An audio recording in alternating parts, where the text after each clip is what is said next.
നമസ്കാരം. ഫാസ്റ്റ് ന്യൂസിലേക്ക് സ്വാഗതം. ആസൂത്രണ ബോർഡ് നിയമന തട്ടിപ്പിലെ മുഴുവൻ രേഖകളും നൽകണമെന്ന വിവരാവകാശ കമ്മീഷന്റെ ഉത്തരവ് തള്ളി PSC.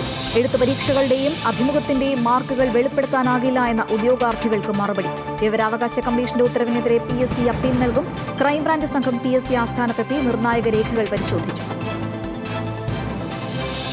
സംസ്ഥാനത്ത് വൈദ്യുതി നിയന്ത്രണം തുടരും. പ്രതിസന്ധി എപ്പോൾ പരിഹരിക്കാനാകുമെന്ന് പറയാൻ കഴിയില്ല എന്ന് മന്ത്രി സണ്ണി ജോസഫ്.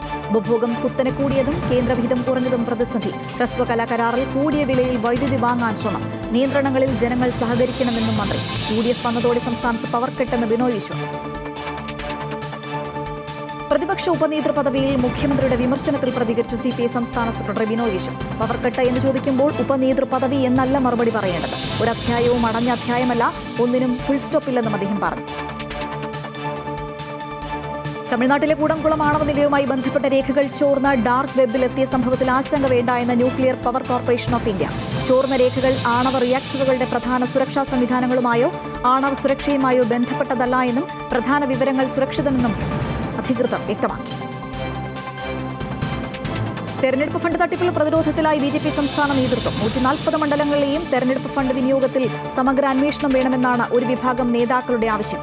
അടുത്ത ദിവസം ചേരുന്ന കോർ കമ്മിറ്റി യോഗം ഇക്കാര്യം ചർച്ച ചെയ്യും.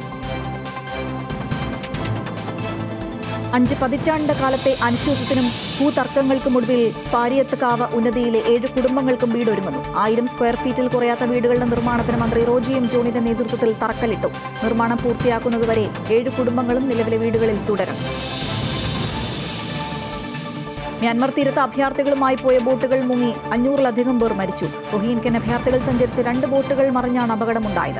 പലായനത്തിനിടെയായിരുന്നു അപകടം. ജൂൺ അവസാന വാരമാണ് 2 ബോട്ടുകളും യാത്ര തിരിച്ചത്. 250 പേരുമായി ആദ്യം പുറപ്പെട്ട ബോട്ട് യാത്ര തുടങ്ങിയ ഉടൻ അപകടത്തിൽപ്പെട്ടതായാണ് വിവരം. ജൂലൈ 8-നാണ് രണ്ടാമത്തെ ബോട്ട് അപകടത്തിൽപ്പെട്ടത്. ഇന്ത്യൻ ബഹിരാകാശ ഗവേഷണ സംഘടന ISROയിൽ നിന്ന് കൂട്ടക്കൊഴിച്ചു. കഴിഞ്ഞ ഏതാനും മാസങ്ങളായി 100-ലേറെ ശാസ്ത്രജ്ഞരും സാങ്കേതിക വിദഗ്ധരും രാജിവെക്കുകയോ സ്വയം വിരമിക്കുകയോ ചെയ്തു എന്നാണ് റിപ്പോർട്ട്. ഇതോടെ ശാസ്ത്രജ്ഞരുടെ രാജി സ്വീകരിക്കുന്നതിലും കൊഴിഞ്ഞുപോക്ക് തടയുന്നതിലും കേന്ദ്ര ബഹിരാകാശ വകുപ്പ് നിബന്ധനകൾ കർശനമാക്കിക്കൊണ്ട് പുതിയ ഉത്തരവ് പുറപ്പെടുവിച്ചു. കണ്ണൂർ അഞ്ചരക്കണ്ടി ദന്തൽ കോളേജിലെ നിതിൻ രാജിന്റെ ആത്മഹത്യയിൽ 1-ാം പ്രതി ഡോക്ടർ MK റാം പിടിയിലായെന്ന വിവരം. ക്രൈംബ്രാഞ്ച് സംഘം ആന്ധ്രാപ്രദേശിലെ ചിറ്റൂരിൽ നിന്ന് കസ്റ്റഡിയിലെടുത്തതായാണ് സൂചന. മുൻകൂർ ജാമ്യാപേക്ഷ സുപ്രീം കോടതി തള്ളിയതിനു പിന്നാലെയാണ് റാമിനായി അന്വേഷണം വ്യാപിപ്പിച്ചത്.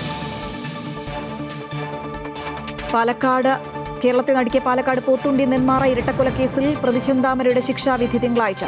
ലിറ്റിഗേഷൻ റിപ്പോർട്ട് പഠിച്ച ശേഷമായിരിക്കും വിധി. ഇന്ന് ചെന്താമരയെ നേരിട്ട് ഹാജരാക്കേണ്ടതില്ലെന്നും ഓൺലൈനായി ഹാജരാക്കിയാൽ മതിയെന്നും കോടതി പറഞ്ഞിരുന്നു. ഫാസ്റ്റ് ന്യൂസ് പൂർണ്ണമാകുന്നു. നമസ്കാരം.